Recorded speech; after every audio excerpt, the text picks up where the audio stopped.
नमस्कार दोस्तों, मैं अजय सिंह स्वागत करता हूं आपका tricky maths by Ajay sir channel में। ये मेरा चैनल है tricky maths by Ajay sir channel और ये मेरे चैनल का लोगो है। और यदि आपको इस नाम से चैनल नहीं मिल रहा है यूट्यूब पे तो आप ये डालिए @tricky maths by Ajay sir 4251।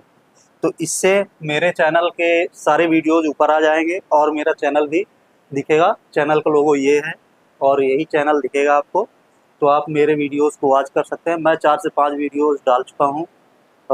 UP police री एग्ज़ाम के कई सारे वीडियोज़ डाल चुका हूँ। अगर आप एसएससी जीडी और यूपी पुलिस और बैंक एसएससी रेलवे आप किसी में की तैयारी कर रहे हैं तो आपके लिए मेरा चैनल प्रॉफिटेबल होगा, क्योंकि इस पे कॉन्सेप्ट बेस पढ़ाया जा रहा है और ट्रिक पढ़ाई जा रही है, जिससे आप सारे के सारे क्वेश्चंस आराम से कर पाएंगे, आपको समय भी नहीं लगेगा। आइए देखते हैं पहला क्वेश्चन, आज के वीडियो का पहला क्वेश्चन। दो संख्याओं का अनुपात 15:11 है, यदि उनका मासा 13 है तो संख्या ज्ञात करें।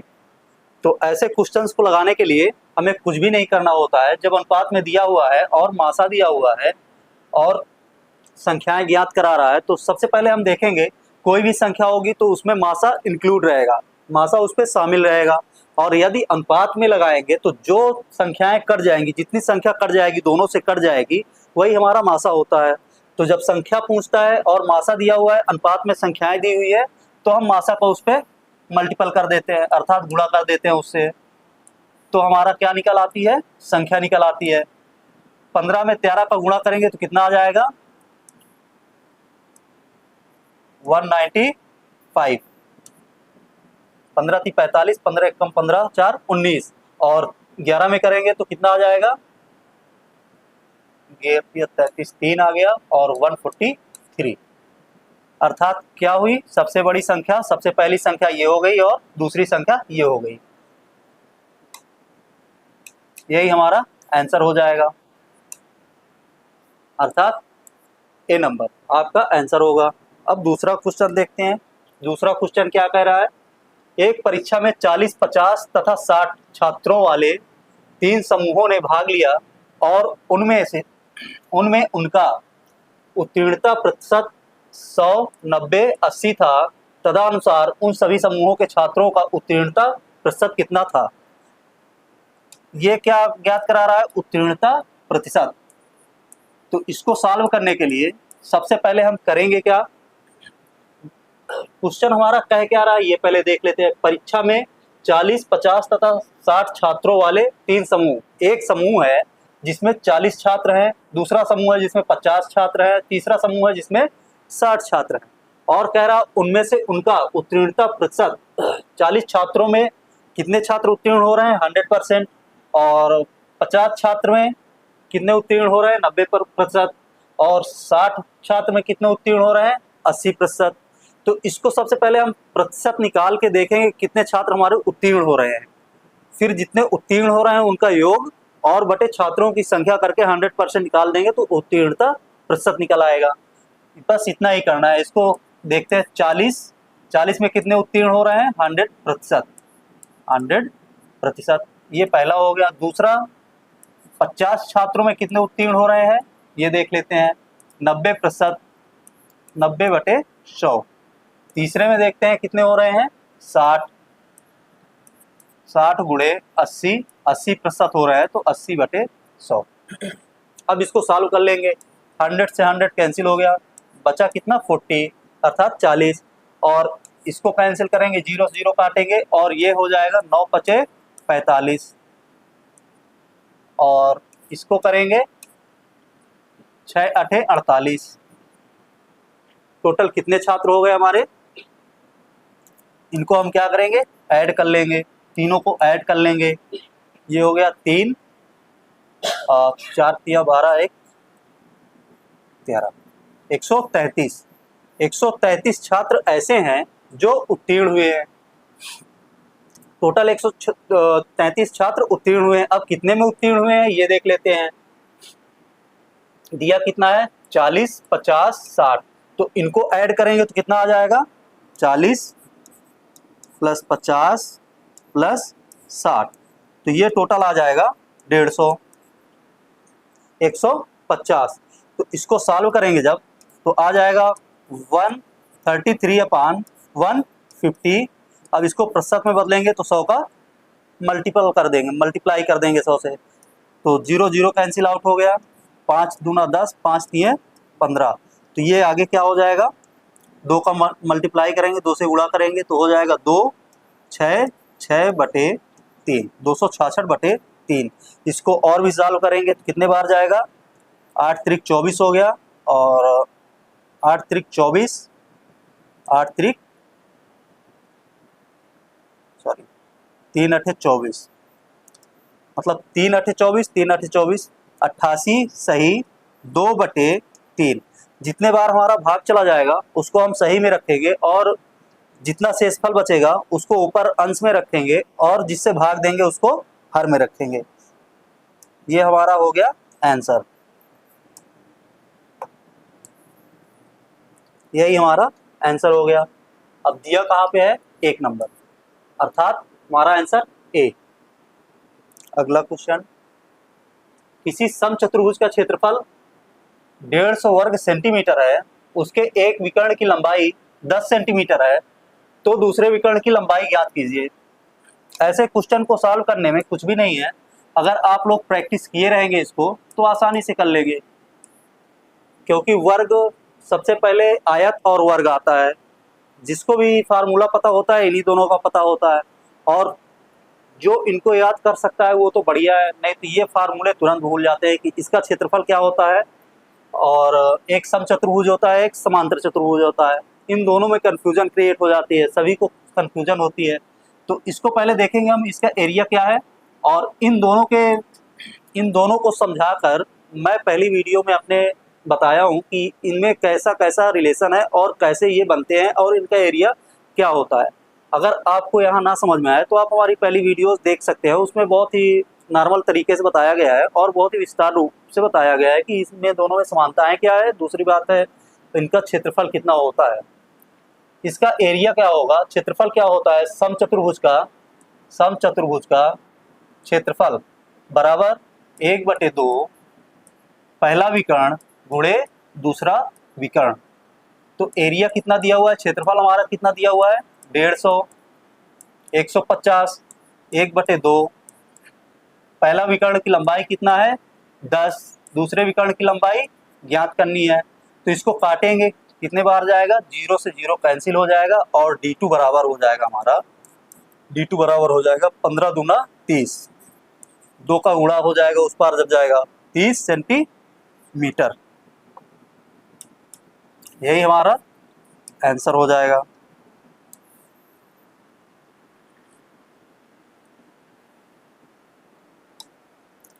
कौन सा है, बी नंबर, आंसर हमारा हो गया बी नंबर।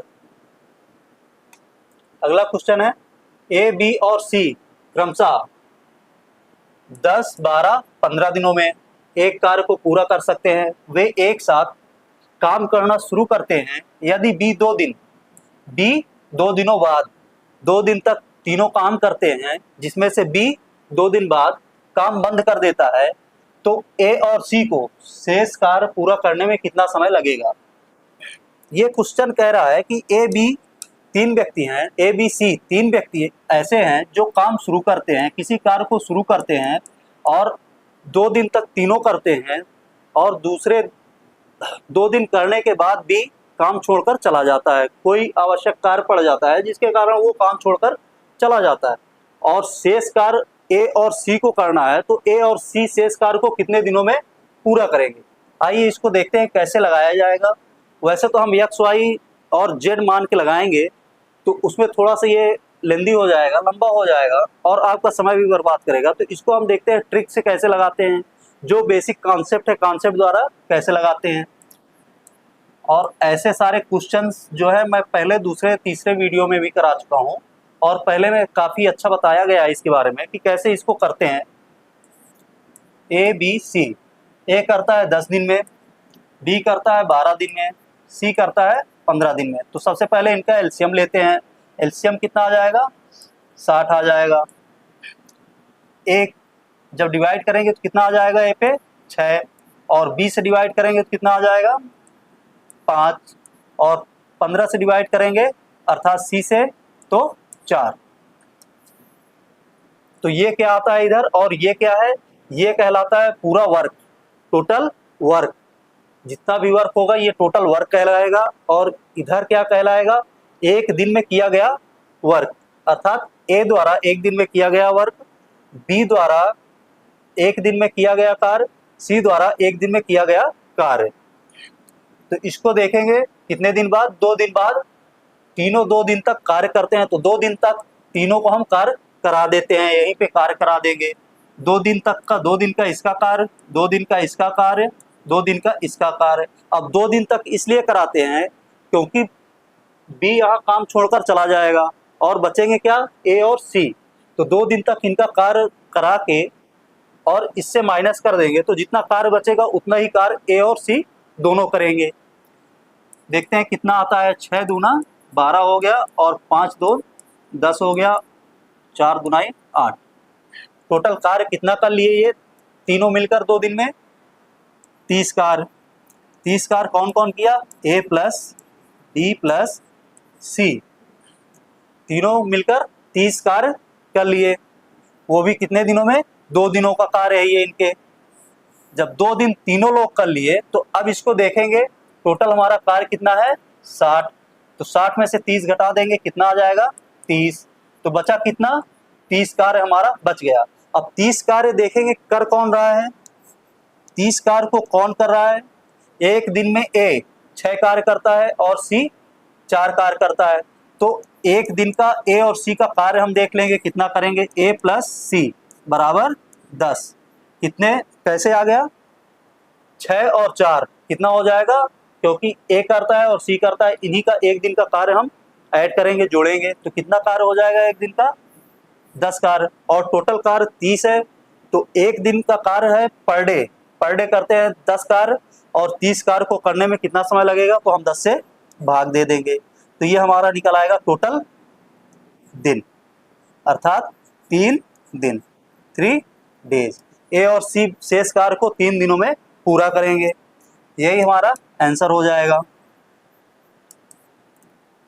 अर्थात पहला नंबर ए, ये हमारा आंसर हो गया। देखते हैं दूसरा क्वेश्चन। यदि ए की आय 10%, ए की आय 10%, बी की आय का 12%, सी की आय का 20%, तीनों आपस में बराबर हैं, यदि उनकी आय का कुल योग 7,800 है तो बी की आय होगी।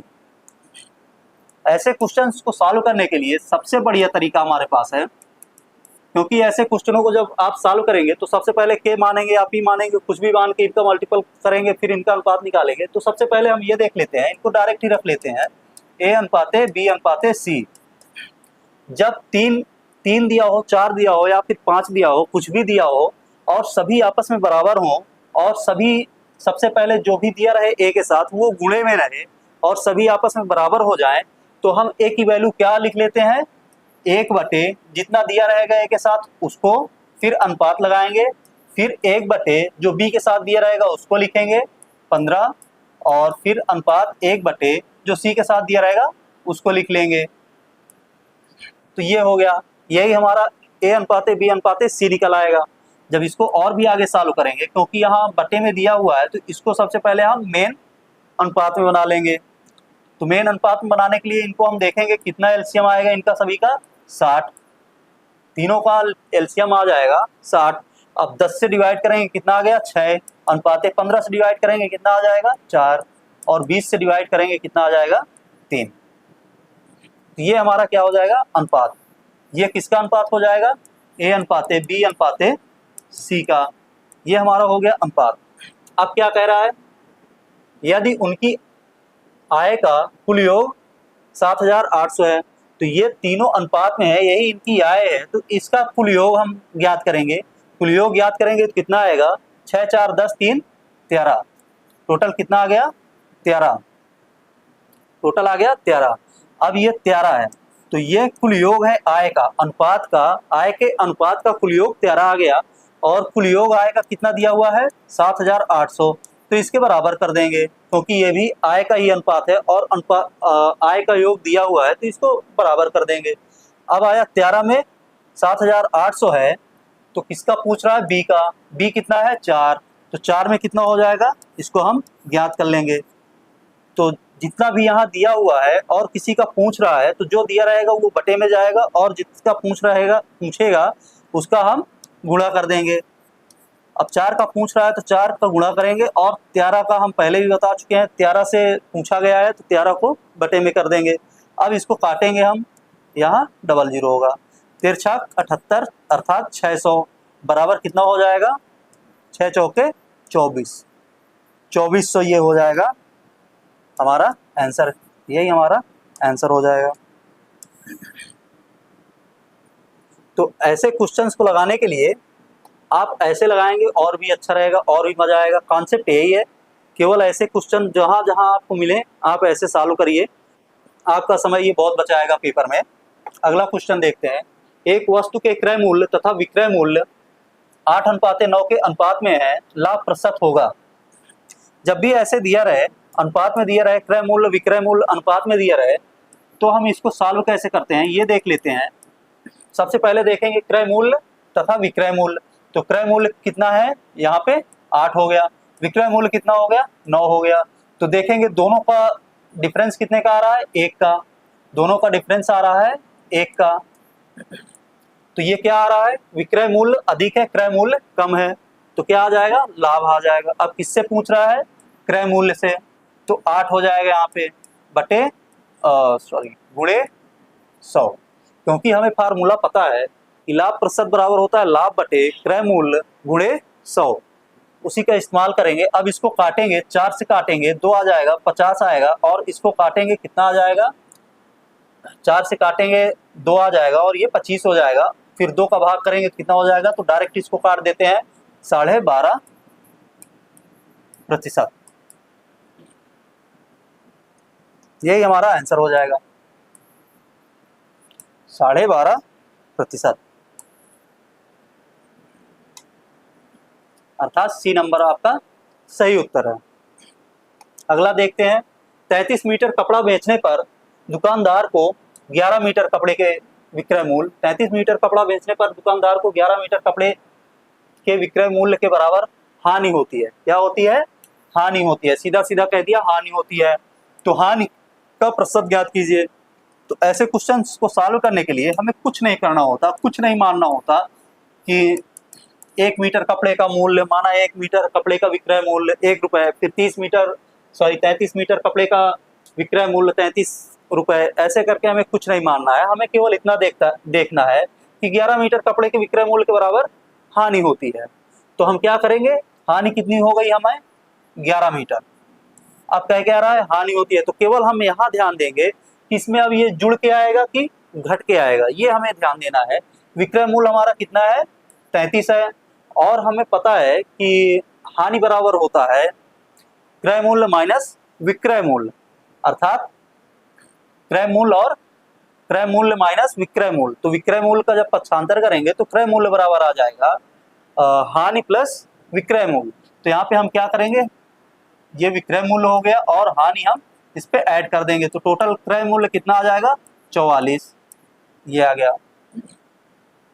या तो हम ऐसे भी कह सकते हैं, जैसे ये हानि है, हानि को हम यल कह सकते हैं और इसको हम कह सकते हैं एसपी सेलिंग प्राइस, और करेंगे ये सीपी कास्ट प्राइस, और यहाँ पे ये प्लस। तो यहाँ से हम फार्मूला हानि का क्या बना सकते हैं, क्रय मूल्य माइनस विक्रय मूल्य, उसी फार्मूले पे हम रख दिए, हमारा ये 44 आ गया क्या, क्रय मूल्य। अब क्रय मूल्य निकालने की क्या जरूरत पड़ी वहां से, क्योंकि यहाँ पे क्रय मूल्य क्या होता है, बटे में होता है, बटे में लगाया जाता है। जब हम प्रतिशत निकालते हैं, लाभ प्रतिशत या हानि प्रतिशत, या फिर लाभ प्रतिशत और हानि प्रतिशत निकालते हैं, तो लाभ या हानि बटे क्रय मूल्य गुणे 100 होता है। तो यहाँ पे क्या आ गया 44 गुणे 100, ये आ गया। अब इसको सॉल्व करेंगे, आगे सॉल्व करेंगे, 4 हो गया और 4 से डिवाइड करेंगे कितना आ जाएगा 25%, ये कितना आ गया 25%, यही आपका आंसर हो जाएगा। देखते हैं कौन सा नंबर है, ए नंबर। ए नंबर आपका सही है। ऐसे क्वेश्चंस आएंगे, ऐसे क्वेश्चंस में कुछ भी नहीं है, आप केवल थोड़ा सा ध्यान दीजिए और कॉन्सेप्ट क्लियर रखिए अपना। जितने भी क्वेश्चंस आपको इस टाइप के मिले आप अवश्य सॉल्व करें, आपके पेपर में आ जाएगा तो काफ़ी सारा समय बचाएगा। क्योंकि आप देख ही सकते हैं कितने में लग गया है, ज़्यादा से ज़्यादा एक लाइन में अगर आप पेन भी नहीं उठाएंगे, आप दिमाग पे सॉल्व करेंगे तो भी सॉल्व हो जाएगा। और आपका जो भी पेपर बन रहा है, यूपी पुलिस का खासकर एग्जाम का पेपर ऐसा बन रहा है कि उसमें कुछ भी नहीं है, आपको केवल 2 क्वेश्चन या 3 क्वेश्चन लगेंगे जो कि हार्ड हैं, और 3 क्वेश्चन के लिए आप सॉल्व कर लेंगे, आसानी से सॉल्व कर लेंगे। क्योंकि यहाँ मैं जितने भी क्वेश्चन करा रहा हूँ ऐसे ही क्वेश्चन आते हैं, जो मेरे हार्ड वाले क्वेश्चन हैं सेम वैसे ही क्वेश्चन उठाता है। और अगर आप प्रैक्टिस नहीं किए रहेंगे तो आपको लगेगा कि बहुत हार्ड है ये, हमसे नहीं हो पाएगा, और हमसे नहीं हो पाएगा तो वो अवश्य नहीं हो पाएगा फिर।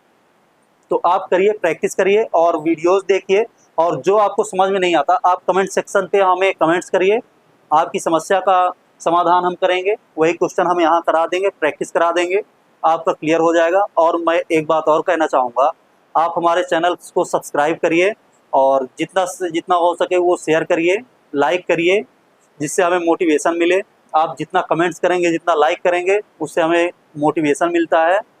और भी अच्छे-अच्छे हम वीडियोस बनाएंगे, और भी अच्छे-अच्छे क्वेश्चंस हम ढूँढ के लाएंगे, जिससे आपको तैयारी करने में मदद मिलेगी। क्योंकि आपके पेपर को बहुत ज़्यादा समय बचा नहीं है, तो आपको यही मेरा सजेशन है कि आप ज़्यादा से ज़्यादा क्वेश्चंस पढ़िए। जो जीएस है और रीजनिंग है, जीके है और मैथ है, मैथ के क्वेश्चन तो करा ही रहा हूँ, और हिंदी है। क्योंकि आपका जो रीजनिंग है, रीजनिंग और हिंदी यही दोनों मार्क्स बढ़ाते हैं। आप हिंदी में टोटल करके आएंगे, रीजनिंग में हो सकता है 1-2 क्वेश्चन छूट जाएँ, नहीं तो लगभग टोटल हो जाती है उस पर। और मैथ अगर आपको आ रही है तो आप पूरा कर ले जाएंगे। और जीएस ऐसी आती है कि जीएस आप कितना भी पढ़ेंगे उतना ही कम रहेगी। क्योंकि हो सकता है कि क्वेश्चन आप यहाँ से पढ़ रहे हैं, कुछ भी पढ़ रहे हैं, उससे अलग दे दे क्वेश्चन, तो आप उसको नहीं पकड़ पाएंगे। तो उसके लिए सबसे बढ़िया तरीका ये है, जीएस डेली पढ़िए। डेली पढ़ेंगे तो कुछ ना कुछ आता रहेगा, जब एग्जाम में देखेंगे तो आपको रिकॉल हो जाएगा कि हाँ ये क्वेश्चन मेरा पढ़ा हुआ है, ये होगा। जब आप ऑप्शन देखेंगे तो आप कर जाएंगे। और मैथ ऐसी चीज़ है, बिना सॉल्व किए आप नहीं कर पाएंगे, कि आप रट के गए वहाँ पे टिक मारना है तो वो नहीं हो पाएगा। आपको प्रैक्टिस करनी ही करनी है। तो मैं यही कहूँगा, मैथ आप लगाइए, रीजनिंग लगाइए और हिंदी पढ़िए, ये तीनों आपके मार्क्स बढ़ाएंगे। और किसी दिन मैं कट ऑफ भी डालने वाला हूँ, और उस पर बताऊँगा कि लगभग कितने कट ऑफ वाले, कितने मार्क्स वाले, या फिर कितने क्वेश्चन वाले सेफ जोन में रहेंगे, और कितने लोग उसको क्वालिफाइड करेंगे तो बुलाए जाएंगे डीवीपीएसटी के लिए, और कितना कम जाएगी मेरिट, और कितने क्वेश्चन सही होने पे जाएगी, ये सब मैं डालूंगा उस पर। आइए अगला क्वेश्चन देखते हैं। अगला क्वेश्चन हमारा है, यदि ए अनुपाते बी का अनुपात 3:4 है, बी और सी का अनुपात 2:5 है, तो ए बी सी है। अगर ऐसे क्वेश्चंस आ जाते हैं एग्जाम में तो आप सोचते हैं कि इसको लगाएं तो लगाएं कैसे। कुछ लोग तो जानते होंगे इसको कि इस पे बी दिया हुआ है लास्ट में और इस पे बी शुरू में दिया हुआ है, तो इन दोनों को हम बराबर कर लेंगे। सबसे पहले यही बता देता हूँ, जैसे ए अनुपाते बी दिया हुआ है, ए अनुपाते बी 3:4 दिया हुआ है, और बी अनुपाते सी दिया हुआ है 2:5। तो सबसे पहले हम करेंगे क्या, इसमें बी, यहाँ बी दिया हुआ है, बी का क्या हो गया ये, और यहाँ बी का कौन सा हो गया ये। तो यहाँ 4 दिया हुआ है, यहाँ 2 दिया हुआ है, तो ऐसे तो रख नहीं सकते। अब इन दोनों को बराबर होना चाहिए, तो बराबर करने के लिए हम करेंगे क्या, इस पे अगर किसी का गुणा करेंगे तो और अधिक हो जाएगा, और इस पे हम गुणा 2 का कर देंगे तो ये 4 के बराबर हो जाएगा। तो पूरे में नीचे वाले पे बी अनुपाते सी में हम 2 का गुणा कर देंगे तो कितना हो जाएगा ये 4:10, और ऊपर कितना रहेगा 3:4, ये हो जाए, ये इतना रहेगा। अब इसमें 4 बराबर हो गया तो 1 4 हम ले लेंगे, तो ये कितना हो जाएगा, ए अनुपाते बी अनुपाते सी बराबर हो जाएगा 3:4:10। यही हमारा आंसर हो जाएगा, 3:4:10, अर्थात ए नंबर हमारा आंसर हो जाएगा।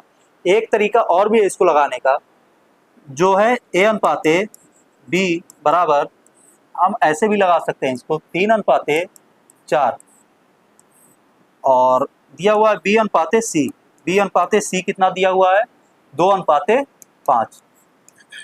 तो सबसे पहले हम ये विधि जब काम आती है जब हमारे पास 4 दे देते हैं, ए अनुपाते बी अनुपाते ए अनुपाते बी अनुपाते सी अनुपाते डी पूछ लेता है और चारों का दे देता है, तो वहाँ ये विधि काम आती है। बहुत ही अच्छी विधि है। इसको जब सॉल्व करेंगे तो ए अनुपाते बी अनुपाते सी बराबर करके ए का सबसे पहले हम सीधा लिख लेंगे, फर्स्ट वाला, ऊपर से कॉलम बना के लिख लेंगे पूरे जितने भी आ जाएंगे। तो 3 दूना हो जाएगा 6 अनुपाते बी को छोड़ देंगे और सी वाले को भी ऐसे ही लिख लेंगे, मतलब पहला वाला और अंतिम वाला ऐसे ही कर लेंगे जितने भी दिए रहेंगे, चाहे 3 दे दे या 4 दे दे। यहाँ पे डी भी दिया होता, सी अनुपाते डी भी दिया होता तो ए का लिखते और डी का लिखते, हम बी का और सी का हम छोड़ देते, उसको बाद में करते। तो 4 5 6 20 हो गया। और बी के लिए हम क्या करेंगे, जब यहाँ दिया हुआ है 2 दिया हुआ है तो हम सीधा इसको तिरछा गुणा कर देंगे, तो कितना हो जाएगा 4 दूना 8। अब इसको काटेंगे, 2 3 6, 2 चौके 8, 2 पंचे 10। यहाँ आपको अभी लग रहा होगा कि हमारी विधि ऊपर वाली सबसे बढ़िया है, सॉरी 2 पंचे 10 नहीं, 2 दहम 20, तो यहाँ कितना हो जाएगा 10। तो आपको लग रहा होगा कि हमारी ऊपर वाली विधि बहुत ही अच्छी है, एक लाइन में आ जा रहा है। तो ये सब करने से क्या मतलब है, जब आपको डी तक दे देगा तब आप इस पे उलझ जाएंगे, ये फिर करने में असमर्थ हो जाएंगे, आप बिड़ा नहीं पाएंगे कौन सा कहाँ है। पहले इतने का निकालेंगे, फिर सी की वैल्यू आप बराबर करेंगे, तब डी का निकालेंगे। और इसमें क्या है, इसमें चाहे जितना दे देगा आप सीधा निकालते चले जाएंगे। अगर सी भी दे देगा तो हम करेंगे क्या, सी के लिए सी दे दिया डी दे दिया तो उस पर क्या करेंगे, पहले ऐसे आएंगे, ऊपर नीचे का गुणा करके फिर ऐसे चले जाएंगे तिरछा, तो ये हमारा सी की वैल्यू आ जाएगी। और डी के लिए ऐसे कर देंगे। तो सेम ऐसे ही लगाना है आपको। आप प्रैक्टिस करिए, जहां आपको दिक्कत होगी आप कमेंट्स करिए, मैं आपकी समस्या का समाधान करने के लिए तैयार हूं। आइए अगला क्वेश्चन देखते हैं। 9वां क्वेश्चन हमारा, यदि रवि का वेतन राजू के वेतन से 25% अधिक हो तो राजू का वेतन रवि के वेतन से कितना प्रतिशत कम है। चालू करेंगे इसको। अब इस पे दिया क्या है, राजू का वेतन, अर्थात राजू लिख लेंगे, राजू और रवि। रवि दिया क्या है, रवि का वेतन राजू के वेतन से 25% अधिक है। अब रवि का वेतन राजू के वेतन से अधिक है, तो राजू का वेतन हम क्या मानेंगे, तो इसको हम सीधा सीधा लिख लेते हैं। पहले रवि है तो रवि बना लेते हैं, रवि और राजू।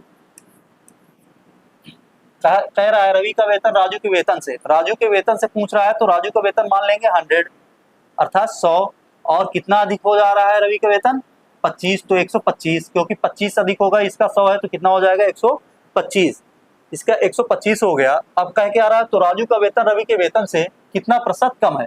अब इसको देख लेंगे कितना कम है, 25 कम है। अब जो नए हमारे व्यूअर्स हैं, जो नए पढ़ने वाले छात्र हैं और जो पुराने हो चुके हैं, जो तैयारी कर रहे हैं पहले से, उनके लिए तो दिक्कत नहीं होती है ऐसे सवालों में। और जो नए नए अभी आते हैं, जो नए छात्र आते हैं, उनके लिए भी ये वीडियो बहुत ही महत्वपूर्ण होने वाला है, क्योंकि उनको ये समझ में नहीं आता है कि हमें बटे पे रखना किसको है, बटे पे क्या रख दे, 100 रख दे कि 125 रख दे, ये नहीं समझ में आता है। तो उनको मैं यही कहना चाहूँगा कि आप क्वेश्चन ध्यान से पढ़िए और जिसके वेतन या जिसके बाद से लगा दे कि इसके वेतन से या इससे कितना अधिक है या कितना कम है। तो यहाँ पे क्या कह रहा है, रवि के वेतन से किससे कह रहा है, रवि के वेतन से, तो उसी को हम बटे में रख देंगे, जिसके बाद से दे देगा उसी को हम बटे में रख देंगे, तो कितना हो जाएगा 125। यही इसका लॉजिक होता है। आप कभी भी क्वेश्चन लगाइए, आपको थोड़ा सा भी दिक्कत हो रही तो आप इसको जरूर ध्यान दीजिए, तुरंत आ जाएगा। 25 से कम 25, 25 पंचे 125, 5 से कम 5, 5 20 100, अर्थात 20% कम है। कितना कम है, 20% कम है। ये हो गया आपका आंसर, हो गया इतना, आपका आंसर हो गया।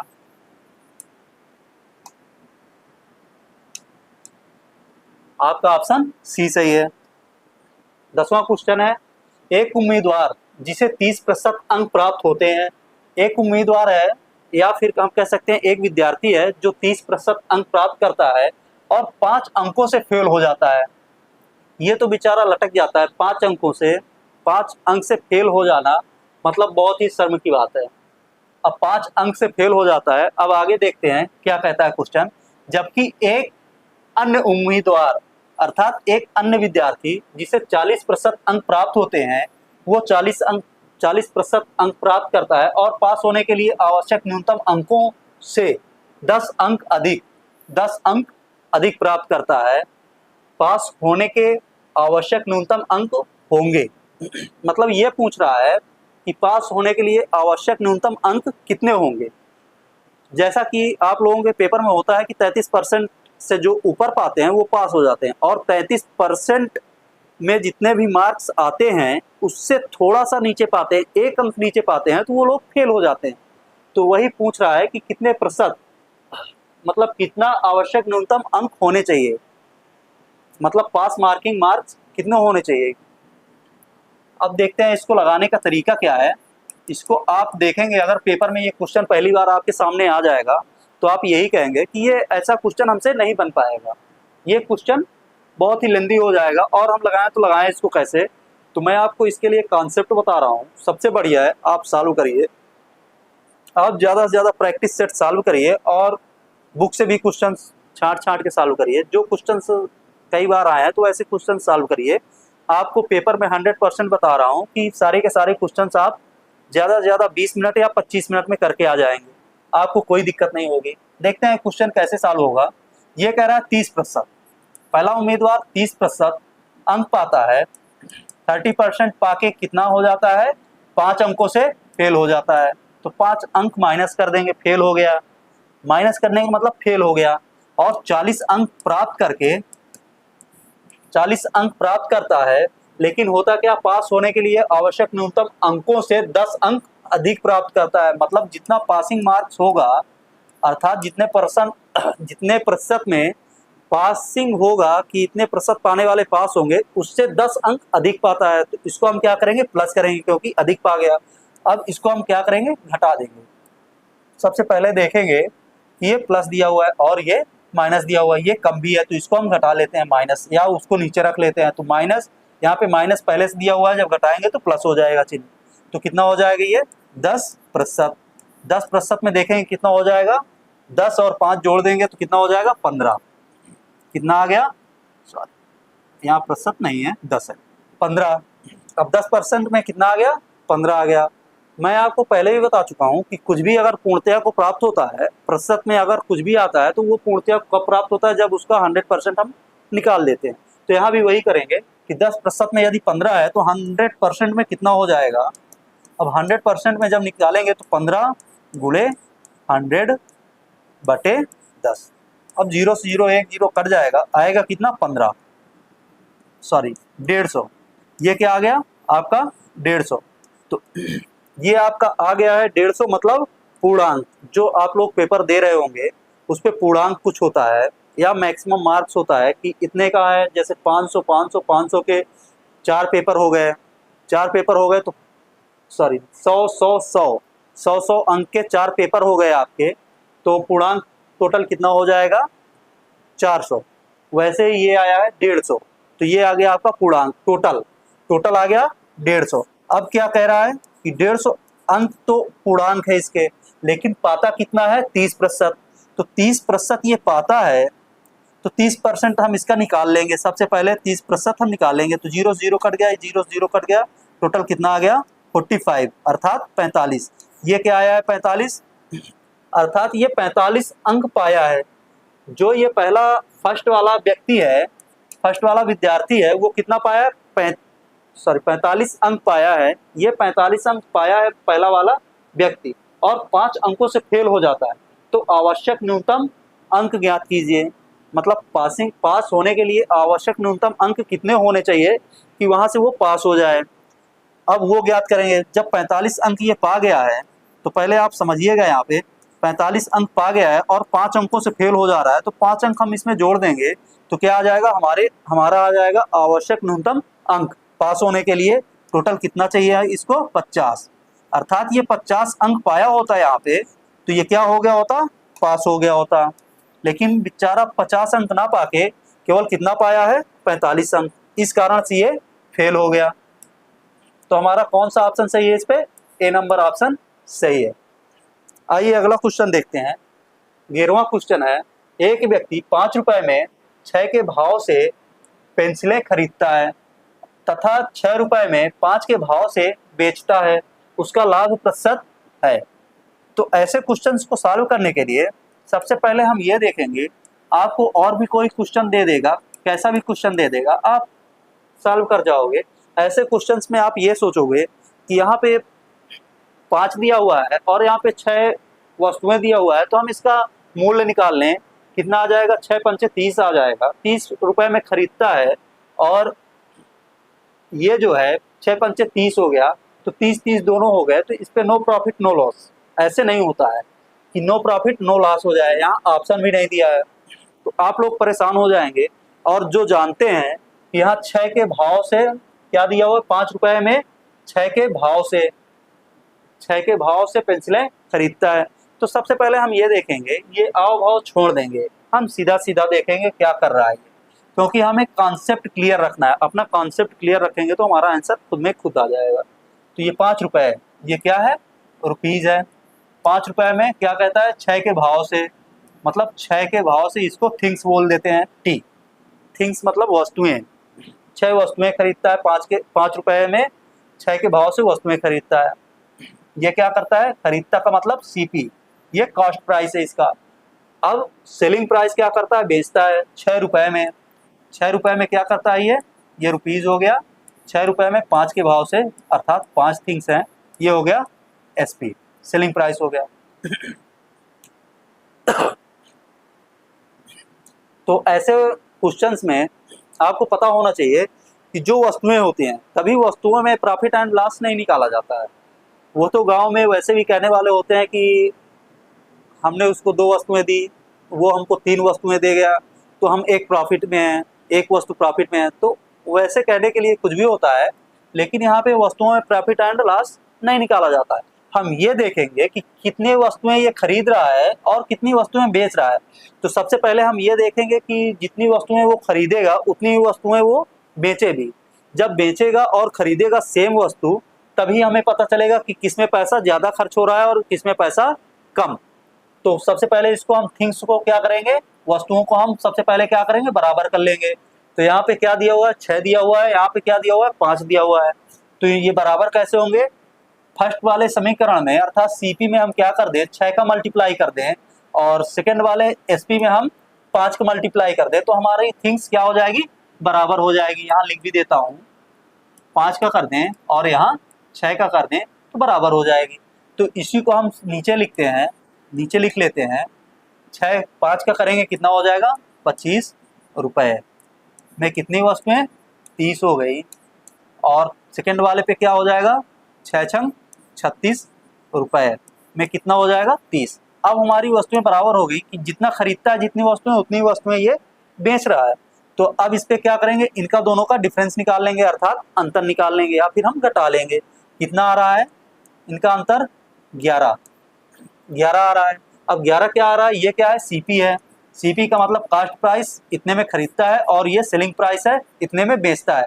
तो बेचता आप समझिए 25 रुपए में खरीदता है और 36 रुपए में बेचता है, तो क्या हुआ, उसको प्रॉफिट अर्थात फायदा हुआ, लाभ हुआ, कितने रुपए का, 11 रुपए का। तो ये निकाल लेंगे, 11 रुपए हो गए। अब किसमें इसको लाभ हुआ 11 रुपया का, क्रय मूल्य में। जब भी निकालते हैं क्रय मूल्य में ही निकालते हैं। तो यहाँ पूछ क्या रहा है, लाभ प्रतिशत पूछ रहा है, तो लाभ बटे क्रय मूल्य गुणे 100। अब क्रय मूल्य कितना है, 25 गुणे 100 कर देंगे, तो 25 से कम 25, 25 चौके 100 बराबर कितना आ जाएगा, 44। कितना आ गया, 44। यही हमारा आंसर हो जाएगा, 44 हमारा आंसर हो जाएगा। ऑप्शन हमारा क्या है, डी नंबर। डी नंबर हमारा करेक्ट आंसर है। अब ऐसे क्वेश्चंस को ऐसे सॉल्व करिए, आपको ज़्यादा मजा आएगा, आप वैसे भी सॉल्व कर जाओगे, कोई दिक्कत नहीं है। देखते हैं अगला क्वेश्चन। 2 नल एक हाउस को क्रमशः 3 तथा 4 घंटे में भर सकते हैं। क्या है, भर सकते हैं, भरने वाले नल है।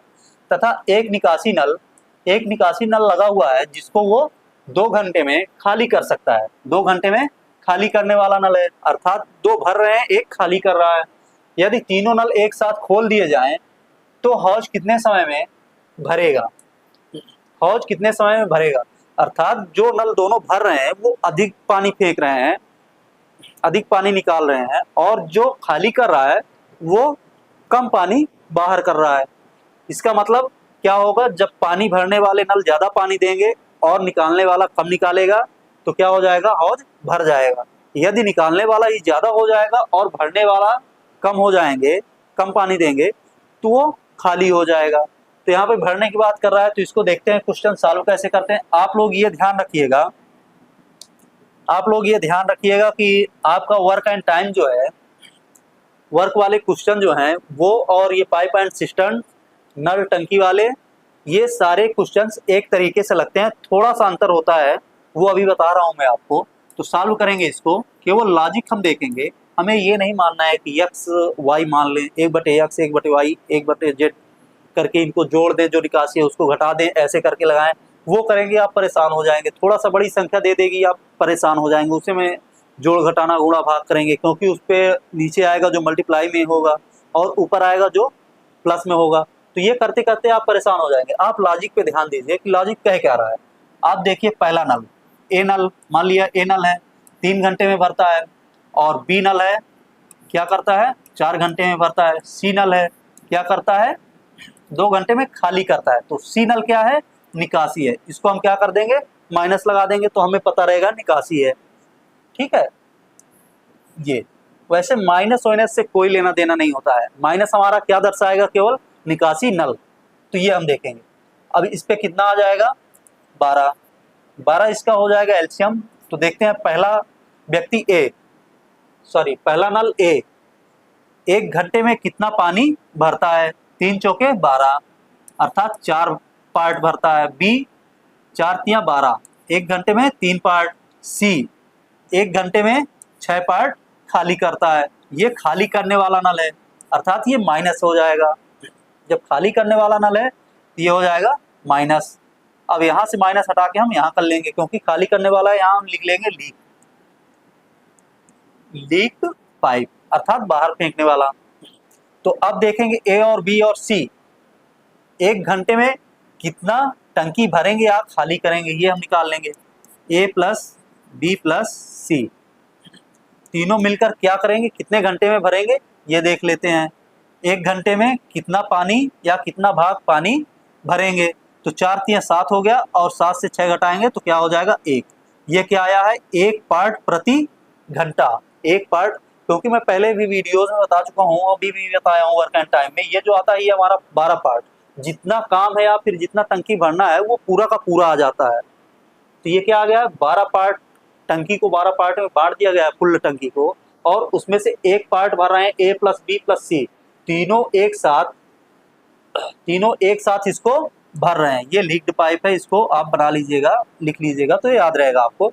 तो 1 पार्ट भर रहे हैं, वो भी 1 घंटे में 1 पार्ट भर रहे हैं, और टोटल कितना है 12 पार्ट है। 12 पार्ट और 1 घंटे में 1 पार्ट भर रहे हैं, तो ये पूरी टंकी 12 पार्ट कितने घंटे में भरेंगे, तो हम 1 से भाग दे देंगे, तो बराबर क्या आ जाएगा 12 आ जाएगा 12 आवर्स। कितना आ जाएगा 12 आवर्स। यही हमारा क्या हो जाएगा आंसर। तो हम ऐसे क्वेश्चंस को ऐसे ही सॉल्व करेंगे, इसमें ज़्यादा दिमाग लगाने वाली बात नहीं है, बस ऐसे ही सॉल्व करेंगे, ये क्वेश्चन आ जाएगा। आप लोग करेंगे तो और भी मज़ा आएगा आपको करने में। देखते हैं अगला क्वेश्चन हमारा क्या दिया हुआ है। अगला क्वेश्चन है 13वां क्वेश्चन चालू हो गया है। एक व्यवसाय को 25,000 की पूंजी से आरंभ करता है। 4 महीने बाद उस व्यवसाय में 20,000 रुपए की पूंजी लगाकर बी शामिल होता है। अब दूसरा व्यक्ति क्या है, बी, जो शामिल हो गया 4 महीने बाद। बताइए वर्ष के अंत में उनके लाभ का अनुपात क्या होगा।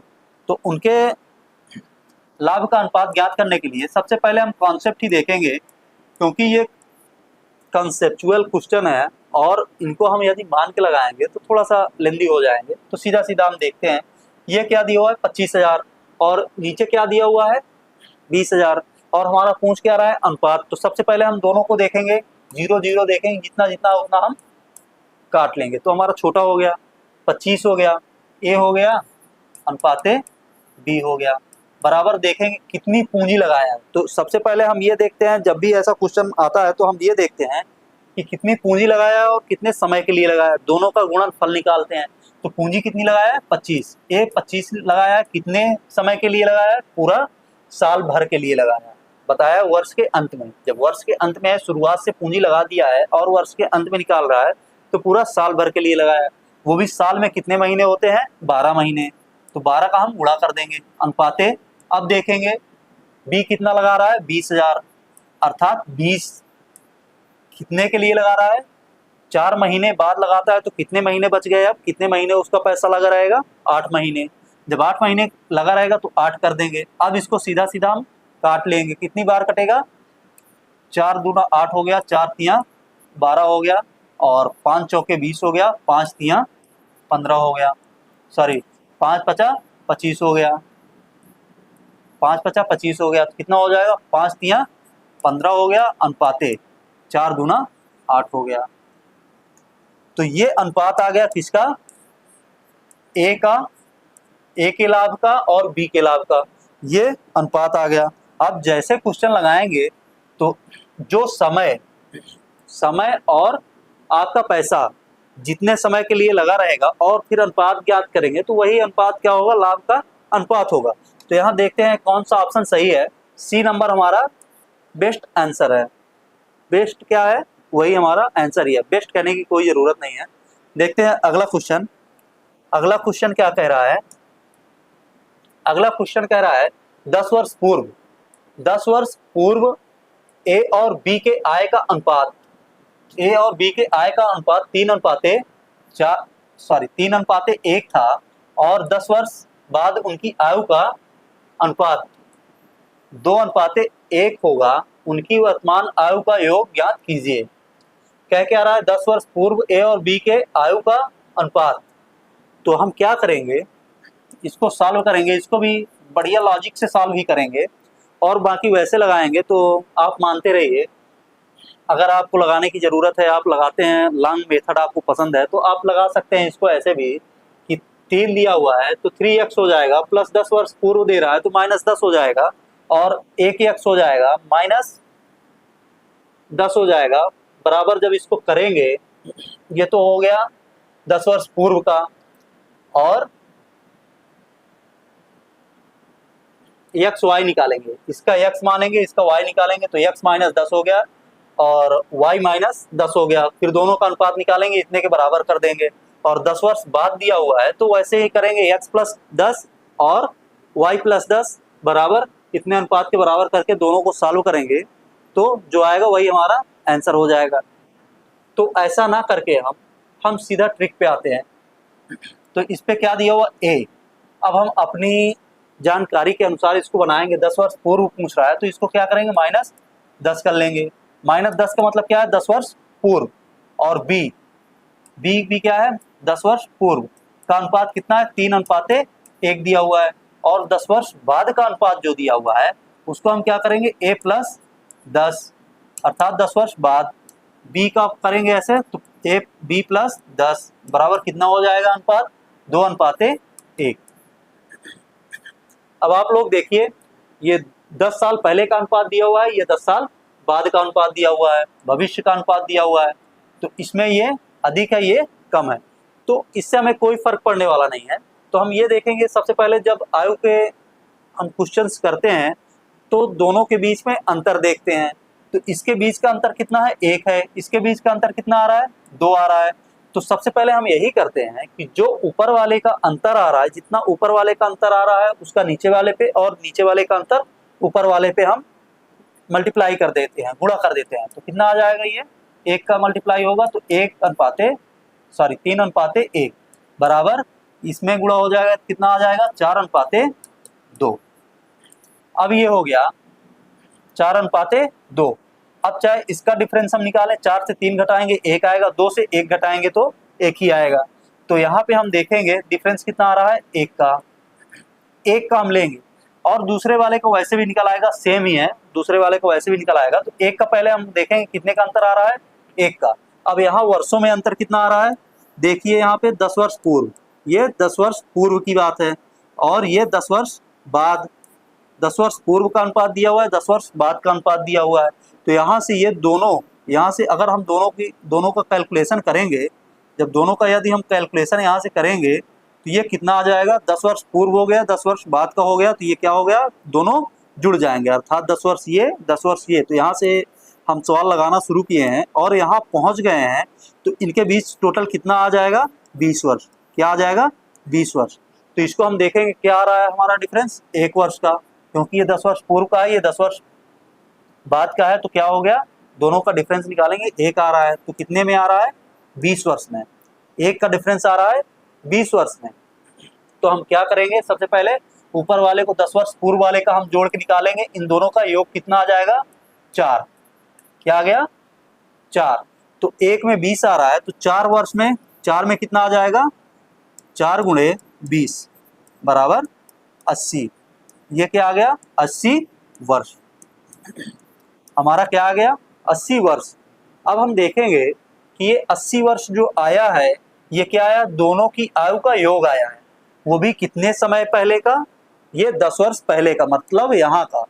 जब यहाँ पर हैं, ये दोनों यहाँ पे हैं, 10 वर्ष पहले हैं, तो इनके दोनों के आयु का योग कितना आ रहा है, 80 वर्ष आ रहा है, क्योंकि ये 4 जो आया है ये 10 वर्ष पूर्व की आयु का योग ही है, तो ये इतना आ गया।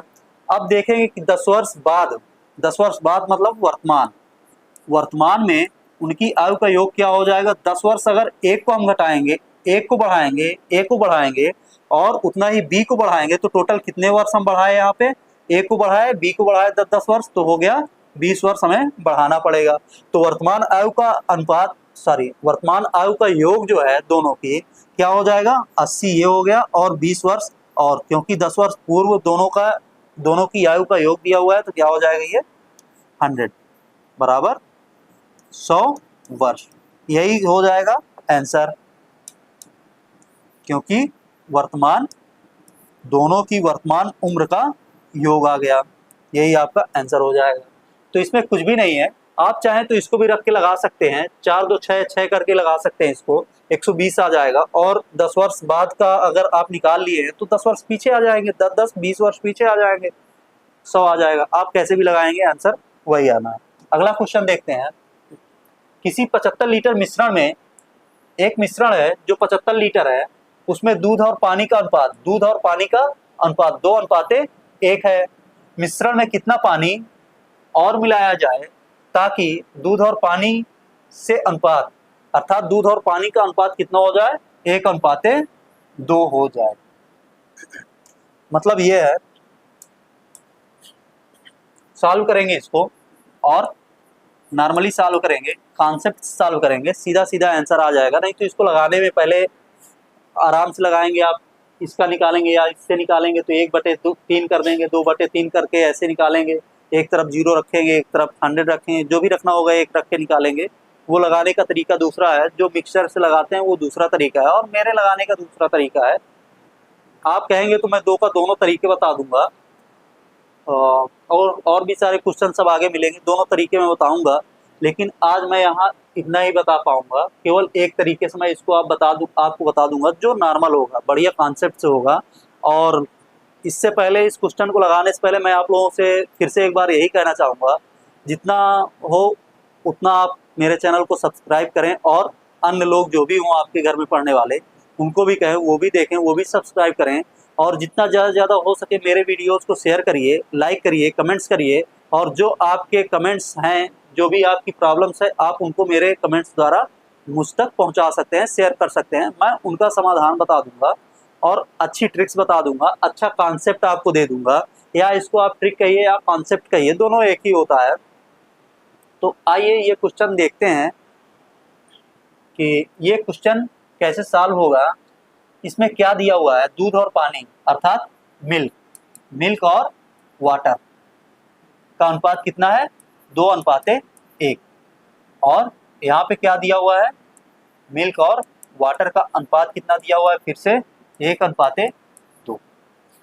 सबसे पहले हम ऐसे क्वेश्चंस में ये देखेंगे कि हमारा क्वेश्चन क्या कह रहा है, मिश्रण में कितना पानी, अर्थात कितना पानी कह रहा है, कितना पानी और मिला दें, अलग से हम पानी मिला दें। तो इसमें पानी वाला पार्ट कौन सा है, पहले तो ये दिया हुआ है, इस पर पानी मिलाया नहीं जा रहा है, मिलाया किस पे जा रहा है, इस पे पानी मिला दिया जा रहा है तो इसका अनुपात बढ़ जा रहा है। तो हम देखेंगे पानी मिलाया जा रहा है और दूध नहीं मिलाया जा रहा, मतलब दूध की मात्रा जो है वो कांस्टेंट है। जितना यहाँ दूध रहेगा उतना दूध यहाँ भी हमें रखना पड़ेगा, क्योंकि दूध तो मिलाया नहीं जा रहा है। तो यहाँ 2 है, यहाँ भी 2 बनाने के लिए क्या करना पड़ेगा, इस पे 2 का गुणा करना पड़ेगा। तो क्या आ जाएगा, ये 2:1 बराबर। यहाँ से हम देखेंगे 2:4 कितना आ गया। अब यहाँ पे दूध की मात्रा क्या हो गई, सेम हो गई, बराबर हो गई।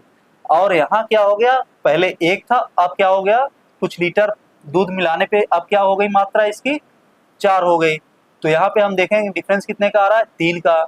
लेकिन सबसे पहले हम ये देखेंगे, यहाँ कह रहा है 75 लीटर मिश्रण में दूध और पानी का अनुपात 2:1 है।